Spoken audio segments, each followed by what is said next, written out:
Coba saya terangkan hukum, saya jelaskan sikap saya, kenapa saya yang salah? Kan jadi masalah. Setelah dijawab itu pindah lagi kepada Mohon maaf, antum telah menciptakan kekeruhan di tengah umat dengan antum mengatakan surat Asy-Syu'ara itu surat pemusik. Saya nggak. Bismillahirrahmanirrahim. Assalamualaikum warahmatullahi wabarakatuh, kaum muslimin semuanya yang dirahmati oleh Allah. Sebelumnya yang belum subscribe, tolong klik subscribe untuk dukung channel ini menuju 10.000 subscriber. Syukron, jazakallahu khairon. Pada pertemuan kali ini, kita akan membahas tentang seorang ustadz yang mengkritik UAH dan meminta UAH untuk minta maaf kepada umat Islam. Karena menyebut Asy-Syu'ara itu surah musik dan menimbulkan kontroversi, kita simak penjelasan beliau kaum muslimin. Pertama, saya ingin memberikan komentar untuk Ustadz Adi Hidayat, Habibullah. Ya, beliau orang yang saya hormati, beliau seorang ustadz. Ya, tapi Ustadz, ya, mohon maaf, antum telah menciptakan kekeruhan di tengah umat dengan antum mengatakan surat Asy-Syu'ara itu surat pemusik. Saya nggak mau terlalu masuk kepada masalah yang antum bahas ya. Ya. Sebagai orang yang bijak, seharusnya, bukan saya mengatakan Anda tidak bijak, tapi dalam persoalan ini akan lebih bijak bagi Anda kalau Ustadz menghindari persoalan yang bisa menimbulkan kontroversi. Ya udahlah, buat apa kita menerjemahkan surat Asy-Syu'ara sebagai surat pemusik gitu. Apa memang ada di kalangan ahli tafsir ulama-ulama sebelumnya yang menyebut bahwa surat Asy-Syu'ara surat pemusik? Ya. Nah, ya antum bisa memberikan klarifikasi itu ada kaitannya syu'ara dengan musik. Tapi ada nggak yang mengatakan surat Asy-Syu'ara itu surat musik? Nggak ada kan? Dan kalau kemudian itu Anda ketengahkan di tengah umat, walaupun Anda itu benar, tapi menimbulkan kontroversi dan membuat umat berpaling dari permasalahan yang lebih besar, afwan, antum telah membuat kesalahan kalau seperti itu. Betul kata beliau kaum muslimin, kalau memang UAH merasa pendapatnya benar, tapi ia tidak minta maaf dan terus menyanggah, ini akan membuat kontroversi, dan sikap UAH yang seperti itu adalah sebuah kesalahan. Kita lanjut videonya kaum muslimin. Ya, anggaplah pertama kali antum silap lidah, salah ketika mengucapkan. Terjadi kemudian perseteruan, terjadi kemudian perdebatan, maka alangkah bijaknya ya Ustadz, seandainya antum memberikan klarifikasi. Aduh, saya telah salah mengucapkan masalah ini, mohon maaf, saya membuat umat jadi sibuk dengan persoalan yang tidak terlalu harusnya menguras energi. Ya, apa enggak? Ya udahlah, saya menarik ucapan saya tersebut. Mohon maaf. Mari kita umat Islam kembali fokus kepada masalah-masalah besar umat. Alangkah hebatnya antum seperti itu. Saya mengatakan ini bukan berarti saya menuduh antum tidak peduli kepada masalah umat. Masya Allah, antum sudah mengumpulkan dana untuk Palestina, antum sudah berbuat banyak untuk umat. Alhamdulillah, jazakumullahu khairan katsiran. Dan mudah-mudahan Allah menerima amal baik antum tersebut. Tapi dalam urusan ini, mohon maaf, saya memberikan kritik hal seperti itu. Alangkah baiknya antum menarik ucapan dan kemudian mengajak umat untuk kembali fokus kepada masalah yang besar. Baiklah kaum muslimin, itulah tadi tanggapan dari Ustadz Abdullah Bawazir tentang UAH. Jadi betul apa yang dikatakan beliau, alangkah baiknya UAH ini minta maaf dan menarik ucapannya. Karena dengan itu masalah selesai. Jadi jangan hanya Ustadz Salafi yang selalu disalahkan dan dituduh memecah belah persatuan umat, UAH pun juga harus disalahkan karena tidak mau minta maaf. Dan kita tidak akan mengkritik UAH lagi soal surah musik kalau UAH minta maaf, karena UAH sudah menarik ucapannya. Tapi yang sekarang yang terjadi, UAH tidak mau minta maaf, bahkan ada beberapa ustadz yang mendukung UAH. Ikut-ikutan menafsirkan Asy-Syu'ara sebagai pemusik. Bahkan yang terbaru Guru Gembul pun ikut membela UAH dan mengkritik Salafi soal musik. Dan Ustadz Abdullah ini di dalam videonya juga menasihati kita untuk fokus pada masalah Palestina. Dan saya tidak tahu apa alasan UAH tidak mau minta maaf. Dan berikut adalah video para ustadz yang mau menerima nasihat dan berani mengakui kesalahan serta berani menarik ucapannya saat salah.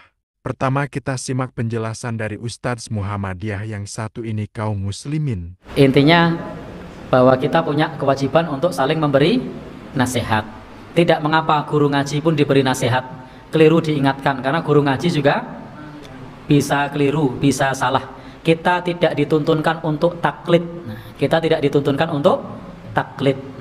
Tetapi hendaknya kita mengikuti dalil, bukan taklid. Nah, kalau misalnya ada apa yang saya sampaikan itu tidak pas, monggo silahkan dikoreksi. Saya pernah satu saat ngisi di PCM Kretek waktu itu, membahas tentang sholat sunnah sebelum Jumat. Nah, saya mengemukakan satu persoalan dan jamaah saya mengatakan bahwa persoalannya tidak seperti itu, dan ternyata benar.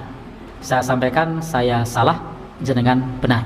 Nah, ya tidak masalah, memang saya salah. Maka dalam masalah ini kita harus berlapang dada ketika ada kritik, ketika ada masukan, ketika ada koreksi. Bahkan dulu saya turun dari mimbar itu langsung dikritik, Ustaz tadi ceramahnya kecepatan. Oh ya, besok kulo dandani supaya tidak cepat.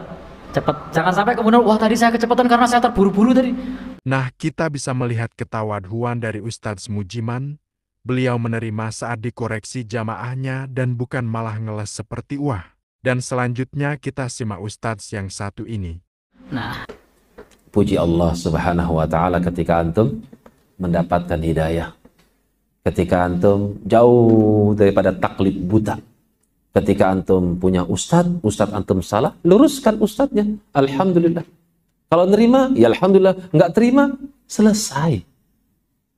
Wa ma'alaika ilal balagh, tugas antum hanya menyampaikan. Dan alhamdulillah banyak juga jamaah yang ngoreksi saya, Ustadz, antum kalau salam, assalamualaikum warahmatullah, kadang lohnya kurang panjang, kan 2 harokat. Ya, jazakallah khairan. Saya amalkan, assalamualaikum warahmatullah, biar nggak dikritik. Ada lagi, Ustadz, kadang antum ini bacanya huruf do-nya kurang ini kurang panjang 2 harokat. Ya, saya terima. Kenapa? Ya itu kan masukan. Masukan dari jemaah untuk apa? Untuk memuliakan saya. Supaya saya tidak salah, kan gitu. Dan saya bersyukur, alhamdulillah. Urusan dia pengen menjatuhkan saya, itu kan cuma suudzon aja. Nah, kaum muslimin, dari penjelasan beliau kita bisa melihat begitu husnudzonnya dia. Begitu berbaik sangkanya dia pada pengkritiknya. Bukan malah yang mengkritik dituduh mencela dan lain-lain. Dan selanjutnya kita simak kisah Ustadz Firanda Andirja yang satu ini. Yang terakhir Syekh Abdul Razak datang ke sini beberapa minggu yang lalu, ya, saya ketemu beliau. Saya bilang, Syekh, saya sepertinya dituduh macam-macam, dituduh radikal dan macam-macam ya. Padahal saya sudah begini. Saya minta nasihat. Beberapa minggu yang lalu. Kemudian Syekh menyampaikan, kata dia, Firanda, ya, bahwasanya tatkala kau menyampaikan kesalahan orang, tatkala kau menjelaskan kesyirikan orang, menjelaskan liberal, membantah macam-macam, jangan lupa tentang janibir rahmah. Jangan kau lupa tentang sisi rahmat. Bosnya kau menyampaikan dengan kelembutan. Kau ingin mereka dapat apa? Hidayah. Jadi misalnya kau bilang, misalnya saya contohkan aja, misalnya saya sebutkan beberapa contoh. Misalnya kita bilang, homoseksual haram, ya. Homoseksual haram. Ya akhi, anak kasihan kalau ente homo terus ente akan masuk neraka. Anak kasihan sama antum. Begitu, harus ada begitunya. Tapi kalau homoseksual haram, binatang saja tidak masa, itu kan ngejek namanya. Paham? Itu orang yang homo malah tambah jengkel. Seperti itu contoh saya maksudnya. Misalnya kita lihat ada orang minta-minta di kuburan, kita bilang, akhi saya kasihan, tidak boleh mintanya kepada Allah. Kalau dia meninggal dalam kondisi ini bagaimana? Bagaimana kalau dia masuk neraka? Ini saudara kita. Seperti itu maksud saya.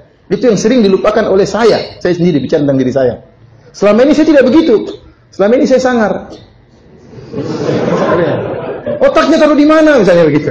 Repot kan? Orang yang dengar belum tentu dapat hidayah. Nah, kaum muslimin, jadi di sini Ustadz Firanda dinasihat oleh Syekh Abdul Razak dan beliau menerimanya. Kita lanjut kaum muslimin. Padahal kita ingin dapat apa? Hidayah. Allah berkata kepada Nabi-Nya SAW, "Fabima rahmatin minallahi linta lahum, walau kunta faddan ghalidhal qalbi lam faddu min hawlik." Karena dengan rahmat Allah, dengan karunia Allah, lintalahum. Fabima rahmatin minallah, artinya sungguh-sungguh, benar-benar karena karunia Allah kepadamu, wahai Muhammad, lintalahum, kau menjadi lembut bagi mereka. Jadi kelembutan Nabi itu adalah karunia Allah Subhanahu wa taala. Lembutnya Nabi itu tidak dibuat-buat dengan sendirinya. Rahmatun muhdah, dia adalah rahmat yang Allah hadiahkan bagi umat manusia. Nabi itu lembut dengan sendirinya, tidak dibuat-buat. Ya. Karena itu karunia Allah Subhanahu wa taala. Kata Allah Subhanahu wa taala, "Walau kunta faddan ghalidhal qalbi lam faddu min hawlik."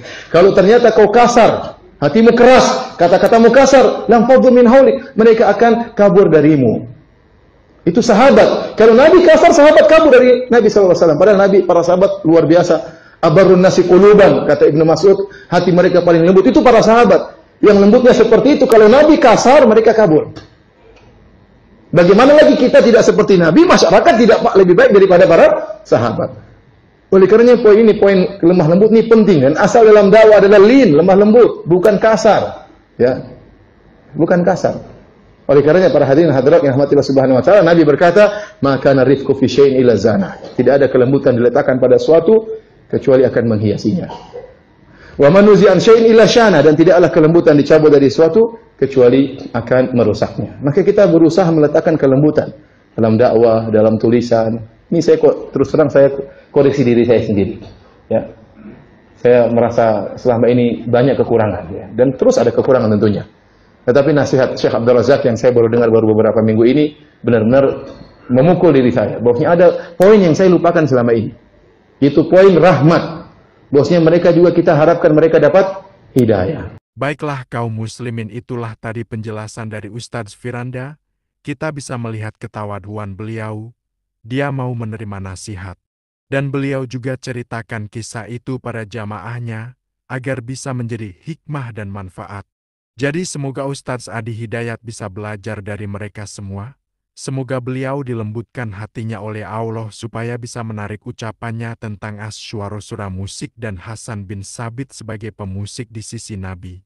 Dan di sini saya juga sampaikan untuk tidak saling menghujat tapi saling menasihati dan meluruskan. Yang terakhir, semoga kita semua ditunjuki dan istiqomah di jalan sunnah. Maaf jika ada salah kata. Wallahu a'lam bishawab. Wassalamualaikum warahmatullahi wabarakatuh.